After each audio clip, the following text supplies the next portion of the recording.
Hi hello இன்றைக்கி என்ன recipe பார்க்க போகிறோம் பார்த்தீங்கன்னா மில்க் பவுட்ரு மைசூர் பாக் தாங்க. வாங்க எப்படி செய்கிறதுன்னு பார்க்கலாம். இதுக்கு ஃபஸ்ட்டு கடலை மாவை அது பச்சை ஸ்மெல் போகிறதுக்காக சும்மா லைட்டாக வறுத்து எடுத்துக்கலாம். அது ஒரு ஜல்லடையில் சேர்த்துட்டு கூடவே பால் பவுடரையும் சேர்த்து நல்லா மிக்ஸ் பண்ணி சலிச்சு எடுத்துக்கலாம். அது கூடவே எண்ணெயும் நெய்யும் சேர்த்து மிக்ஸ் பண்ணி வச்சுருக்கேன். அதை சேர்த்து நல்லா கலந்து கொடுத்துக்கலாம், கட்டிகள் எதுவும் இல்லாமல். அப்போ அதே பேனில் சர்க்கரையை சேர்த்துட்டு அது கூடவே முழுகிற அளவு தண்ணி சேர்த்துட்டு ஒரு கம்பி பதம் வர வரைக்கும் நம்ம வெயிட் பண்ணலாம். ஒரு கம்பி பதம் வந்ததுக்கப்புறமா நம்ம இந்த கலந்து வச்சுருக்கோம் இல்லையா, அதை நம்ம சேர்த்துட்டு கட்டி இல்லாமல் நல்லா மிக்ஸ் பண்ணி எடுத்துக்கலாம்.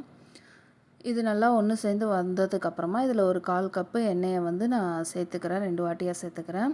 நல்லா மிக்ஸ் பண்ணதுக்கப்புறமா மீதி இருக்க எண்ணெயையும் சேர்த்துட்டு நல்லா கலந்து எடுத்துக்கலாம்.